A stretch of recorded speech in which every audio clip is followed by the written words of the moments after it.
Welcome to The Explainer. Today, we're diving into a genuinely chilling, almost unbelievable mystery. We're talking about a prosperous English town that just ceased to exist. Picture this. It's the year 1212. You've got a bustling, wealthy settlement of about 4,000 people. The streets are packed, the harbor is absolutely thriving, and these massive churches are towering over the landscape. And then, poof, it's just gone. No plague wiped them out, no invading army burned it to the ground, and no, there wasn't some sudden biblical flood that swallowed it up in a single afternoon. So obviously that begs the question, where on earth did everyone go? To figure out how a place with such massive infrastructure, we're talking paved streets, an international harbor, monumental stone churches, just completely vanishes from the map, we really have to treat this forgotten piece of history like an active crime scene. We need to look at the evidence, the geography, and honestly, the incredibly bizarre human psychology of the people who actually lived there. Okay, part one, a metropolis vanishes. Let's get right into it. To really grasp the sheer scale of what was lost here, you have to understand that Dunwich was definitely not some obscure little fishing village with a couple of wooden shacks. Not at all. It was an absolute powerhouse. Looking at the comparisons from the era, it's wild to realize just how monumental it was. It was vastly larger and way more important than cities like Birmingham or Manchester were at the time. In fact, its wealth and population seriously rivaled the absolute richest, most elite districts of medieval London itself. King Henry II was collecting heavy taxes from Dunwich, and the town was so important it sent 2 representatives straight to Parliament. Just look at the assets they held. It's incredible. 8 churches, a bishop's seat, 2 full monasteries, and get this, their very own working mint to press coins. We're talking about a major international hub here. Massive ships from France, Flanders, and Denmark were docking daily. The merchants in Dunwich were so incredibly wealthy that they actually loaned out their own personal cash to the King of England. So again, we are not talking about a tiny hamlet.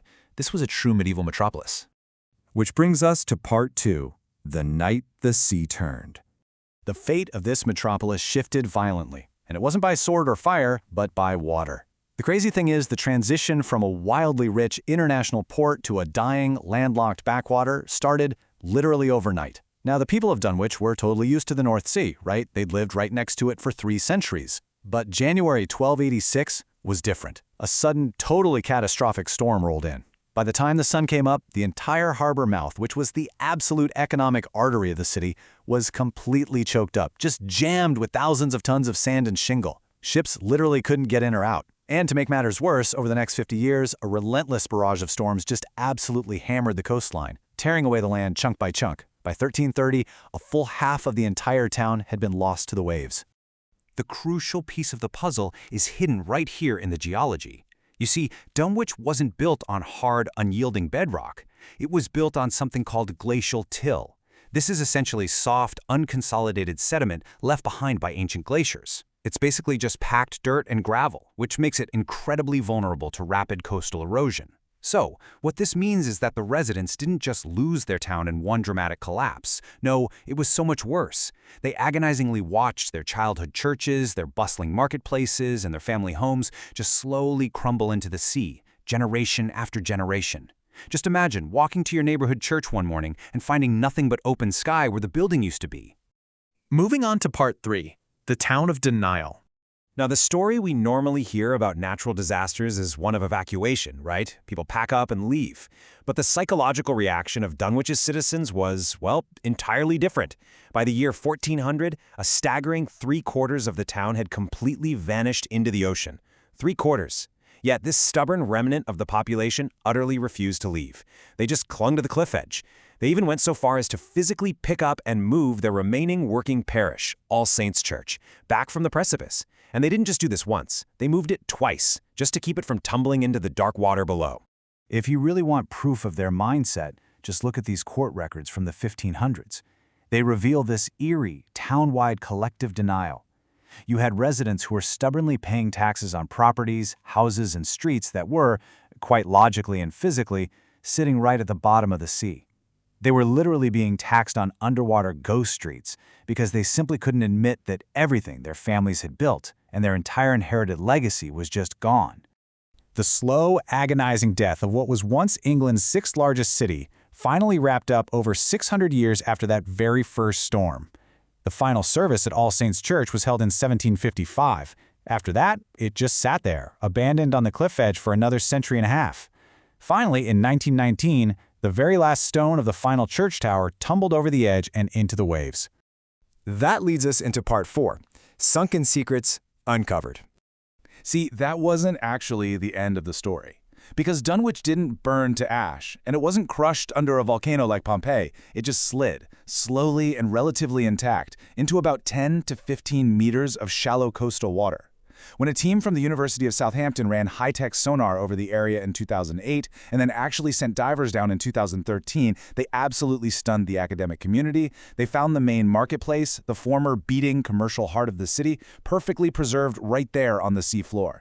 They found totally intact street grids. Divers even recovered actual intricately carved stonework from a powerful Knights Templar preceptory. It's entirely possible that the Templars' sealed stone rooms and records might still be sitting right there, waterlogged just beneath the surface. But the reality of the situation right now is absolutely staggering. Despite finding intact streets and medieval Templar ruins, a mere 3% of the site has been properly investigated. 3%. That leaves a massive 97% of a major medieval city just sitting in the cold, dark water off the Suffolk coast, completely unexplored. Because it sits so close to the shore, local fishermen have definitely kept the spooky legends alive for centuries. They talk about how their anchor chains will suddenly catch on ancient submerged stone walls, and they claim that on stormy nights, when the North Sea gets really turbulent, you can stand on the beach at Dunwich and actually hear the ghostly ringing of 8 submerged medieval church bells swaying and ringing in those underwater currents. Which brings us to our final section, Part 5, Britain's Submerged History.